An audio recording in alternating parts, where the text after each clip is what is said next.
Hey guys, in this video I'm going to vent a little bit. At the end of the video I'm going to talk about some YouTubers that are starting to get under my skin, not personally who they are, but just what they're talking about. Also, what kind of expat are you going to be, and why do we care? Why does anybody care what kind of expat you're going to be? I hope you stick around and catch the video all the way to the end. And when I get into the YouTubing aspect of it, because everybody's curious about what I have to say about other YouTubers. But let's start off with talking about what kind of expat you're going to be. Buddy, I'm on top of the mountain today, on top of the world here in the Philippines.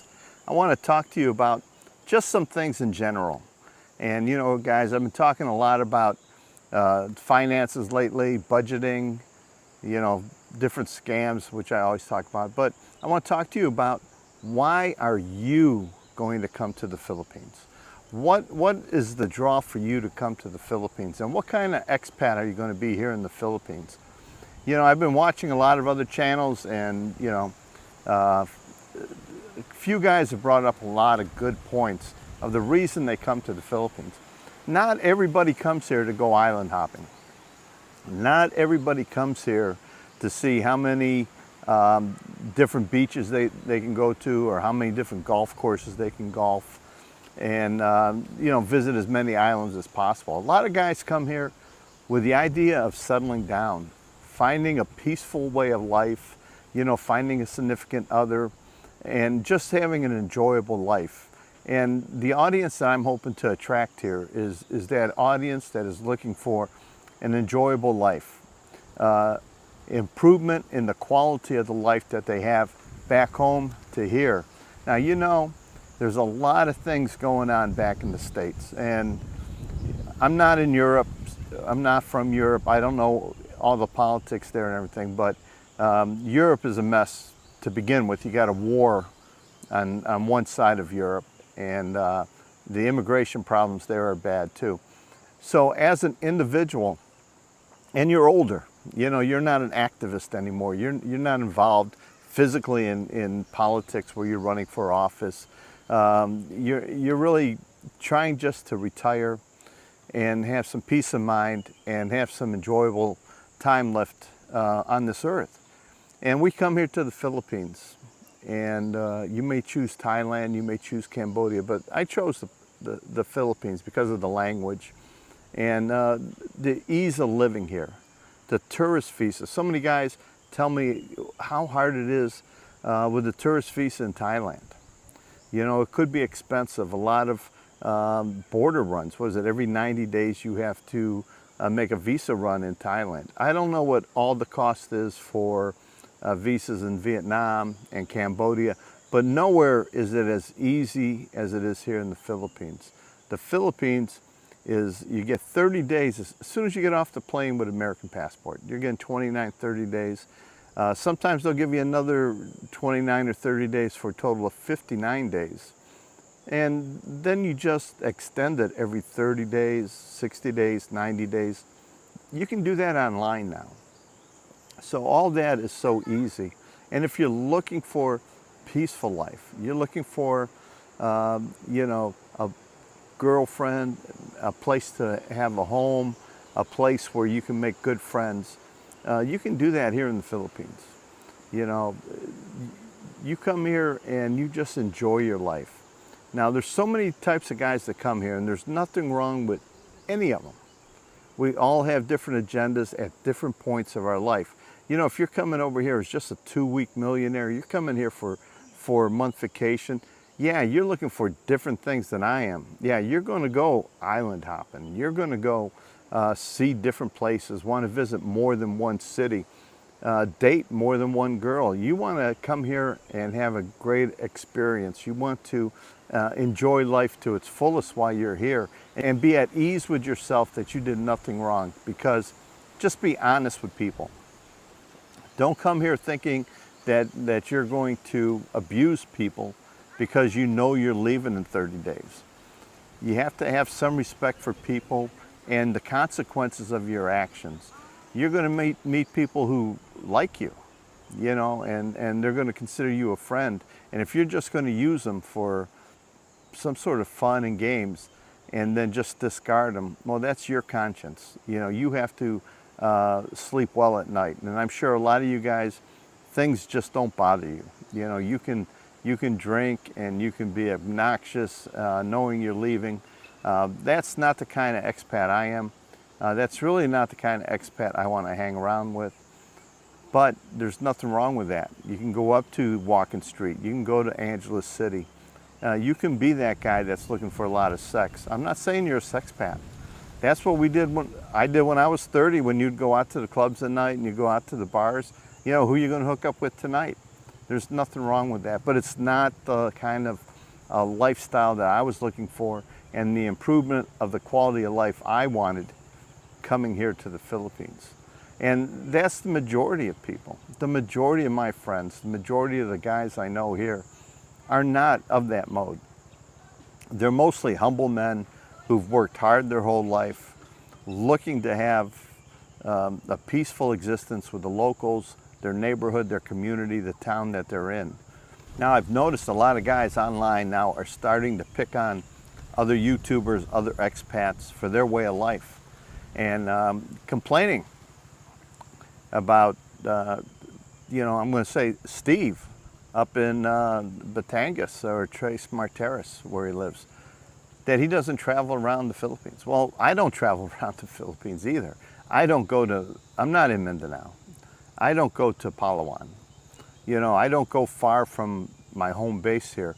And it's because we choose that we have our life here. This is the life we want. This is where we live. We do what we want to do. We've earned that through our many years of life, working, saving, planning.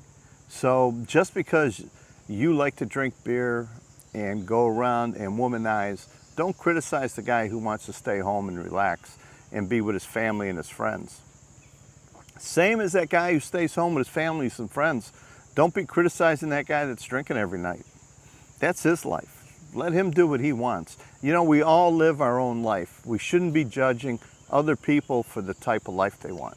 There's nothing wrong with a guy taking the big risk and starting a business here. But there's also nothing wrong with a guy who doesn't want nothing to do with starting a business here. That wants to just live off his pension, live by his means or under his means, below his means. There's nothing wrong. As long as he's doing what he wants, he's happy with his life, and he's not hurting nobody physically, and he's not trashing other people for what they do. There's plenty of room in the Philippines for us expats to come here and enjoy our life, and we don't need to put our views on everybody else. You take the political views. How many times have I gotten into an argument already with somebody over politics, and I didn't even want to be part of that conversation? I've lost friends already over that conversation. Leave that stuff back in the States. When you go to retire and you're coming here to the Philippines, and this is going to be your new home, you're making the commitment. This is not a one-year thing where you're going to go back in a year or going to go back in 6 months, but you have decided, this is my home here. I got married here. There's a bunch of guys that are here that when they first started going on YouTube, and that's how you know most of these people here is through the YouTube, because you watch YouTube. They were bachelors when you first met them. They would say things like, don't get involved with a single mom. Don't get involved with a married woman. Stay single, stay free. But things change. After a couple years, couple months, you meet the right person, your life changes. And nobody knows what the future holds. And that is exactly why we shouldn't be criticizing somebody if they change the direction that their life has gone because of how they felt, maybe in an event in their life, or maybe somebody they met. Maybe they just all of a sudden one day decided, man, I'm tired of this running around. I just want to put some roots down and have a stable life here and hang out with somebody that I truly like and truly love. And that's what happens. And these women for us to love here are available. They don't look negatively on our age. They don't say, hey, Mike, you're too old. They don't say, hey, Jojo, you're too old. Or you, Steve, you're too old. They don't say that. If they like you and you're kind to them, something could develop. And it might be a long-term commitment. It might be, you know, a one-week fling. But that's up to you to have and what you want to have. It's not up to anybody else to judge. I am judging here. I'm judging those who like to judge other people. You need to stop it. You need to stop it. People that are here, we've all had problems in our life. You know, if we were a total success our whole life, we had $1 million in the bank, we got married and we stayed married to one person, we raised a great family, and we had that beautiful house with a white picket fence, we wouldn't be here in the Philippines. We'd still be back in our home country. But life was not a bed of roses back there for most of us that have come here. Most of us have come here to get away from all that. And it's the reason we left there, is to come here and leave that. So my thoughts on people when they come here to the Philippines, whatever you did before you got on that plane to come here is none of my business. It's none of my business. If the US government or Canadian government, whoever, gave you a passport and they said you could travel, and the country you come to says, yes, you can come in, and they keep renewing your visa, you know, they give you either a permanent visa or they keep extending your tourist visa, it's not up to me to say you shouldn't be here or you should be here. That's not my choice. It's just how life is. So, guys, let's leave the garbage behind. We all have things in the closet. We all have a past. There's something everybody has done in 60 plus years of life that they're not happy about, that they regret. But we can't go back in time. And if somebody went to jail or somebody got behind the child support, as long as in the end they paid their due to society, you know, they did their jail time, they paid back any monies they owed, they got caught up in their child support, they paid their parking tickets, they're filing their income tax every year and they're paying their taxes now like they should be, or they're on a payment plan, that's up to them. That's their business.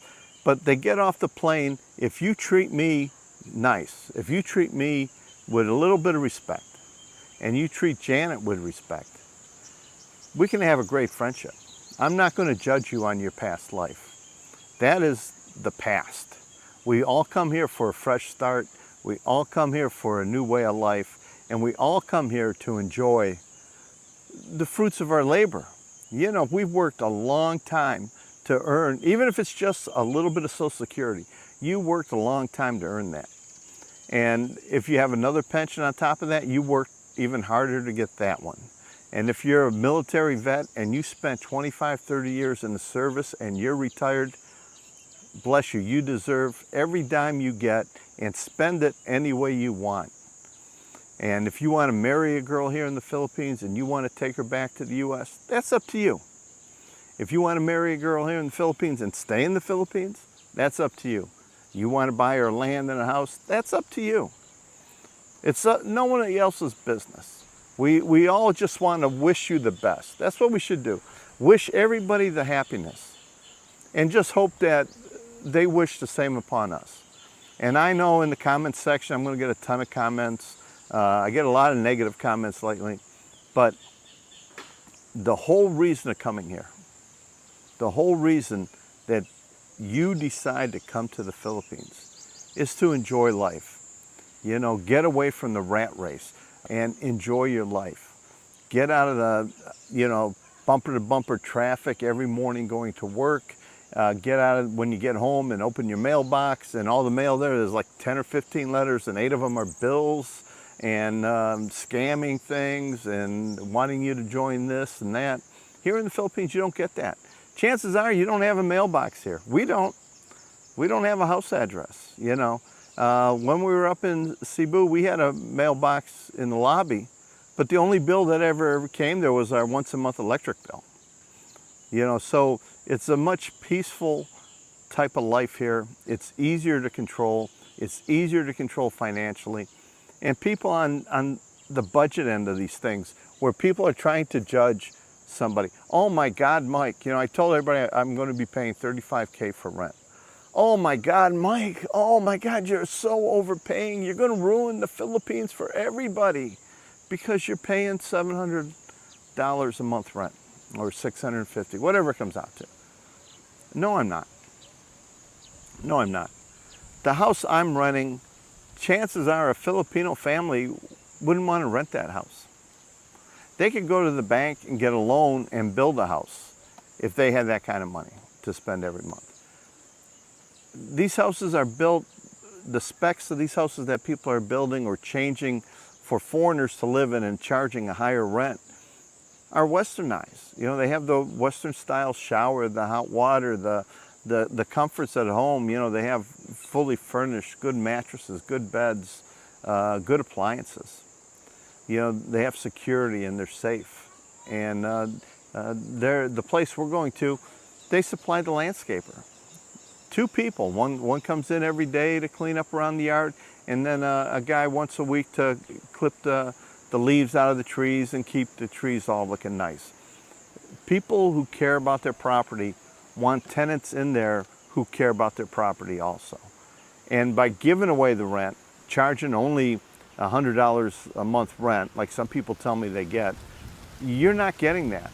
You're getting 4 walls and a door. You're getting what we call a boarding house up here, where the migrant workers, people who live in the province and they scoop down to Dumaguete and they live here, they just rent a boarding house for $100 a month, 4,000 pesos or 5,000 pesos, and they have the minimal amount of amenities that the boarding house will offer them. They might have a kitchen outside, they have a common bathroom, maybe they have their own private toilet, I don't know. But it's more for the worker whose home isn't that close. You know, it's up in the mountains or farther down the road in the province, and they come into the city to work. Same thing in Cebu. You can find a lot of condos in Cebu that are cheaper. You can find a lot of houses that are cheaper. But are they made for you in the Western style that you want? Do you want to be comfortable? And I'll give you a prime example of comfort. You know, what if you're not feeling good for 2 or 3 days? What if the weather's not cooperating? It's raining or it's super hot. I can just sit at home in my air-conditioned room, watching cable TV and relax and enjoy myself. Being at home is a good thing. Some guys got places here so cheap, so run down, so dirty, that when they wake up in the morning, they have to leave because they can't stand it there. Well, they end up spending more money out than they spend if they would pay a little bit more for rent. So you get what you pay for. And when you've worked your whole life and you come to the Philippines, if you only have $800 a month, if that's all your income is, well, yes, you can have a better life here for $800 than you can in the US. But if you can afford better, why wouldn't you want to live more comfortable? I call that surviving. And some people need to survive. You know, when we're back home, you know, I remember times when in 2008, during the recession times, having worked for 2 years, I had to drop way down in the style of living I had and pay rent in a not so nice neighborhood. That was surviving. And that's what happens here. If you're here on a short budget, you're just surviving. And there's nothing wrong with that. But if you can afford better, why wouldn't you want to live nicer? I want to enjoy my life. I don't want to wake up every morning wondering, what can I eat today? Do I have money to go into town and visit some friends? Can I afford gas? If I get a flat tire on the motorbike, I can change that tire. If I really need to buy a car, I know I have the funds, I can go buy that car. So let's not downgrade somebody because they have the means to afford more. But let's also not pick on somebody just because they don't have the means to afford that much and they live in their means or within their means. And a lot of guys are here at $1,000, $1,200 or less and surviving and are being happy. You know, they have a good partner, they have a good family, they're in a comfortable place, and they're in a comfortable place in their life. And that is what we all want to be. We want to be in a more comfortable place in our life. And I want to talk a little bit about these YouTubers that are out there. And I know in the title it talks about you know, my beef with some YouTubers. I watch some of these small channels, and I'm a small channel, you know, but my small channel is 30,000 subscribers. Some of these small channels, when they do a video, they get hundreds of views. And when they hit 1,000 views, they're ecstatic. And trust me, it's hard to get to the point where you do a video and you're getting 1,000 views. It's not easy. It's not easy. It's a lot of work to get there. So I'm not downplaying that they're working hard to build their audience. But I'll watch their videos. They'll have, 800 views, 1,000 views, 1,200 views. Then all of a sudden they'll say, what's going on in Dumaguete? Let me expose this expat in Dumaguete. Let me pick on this guy. And all of a sudden their views go up to 2,000 or 3,000. Well, then they decide, wow, that's my way out of trouble here. I'm going to make more money on YouTube if I talk trash about everybody up in Dumaguete. Dumaguete, they call it. I want you guys to leave me a comment. When you think of Dumaguete, is there drama between a couple expats or against a couple YouTubers? Leave me their names that you think who are having these beefs to cause Dumaguete. And I'm going to see that you guys will end up with just a couple names from some recent articles that some low-life YouTubers have decided to put up on YouTube. Now, if it's factual and they're talking facts, that's all right. If you're on YouTube, you better get that thick skin and get used to having your laundry thrown out there. But the thing is, if you're just saying Dumaguete and you're just saying those YouTubers in Dumaguete do this, well, what about all the YouTubers that walk up and down Walking Street? Are they bad? I don't think so. What about all those YouTubers who go out at night and sit at the bar and show you all the bar girls and everything? Are they bad? No, not really. There's an audience for everybody.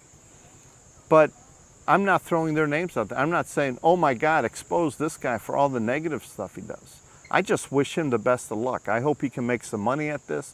I hope he's having a good time doing this, and he's accomplishing everything he wanted to accomplish while doing his YouTube.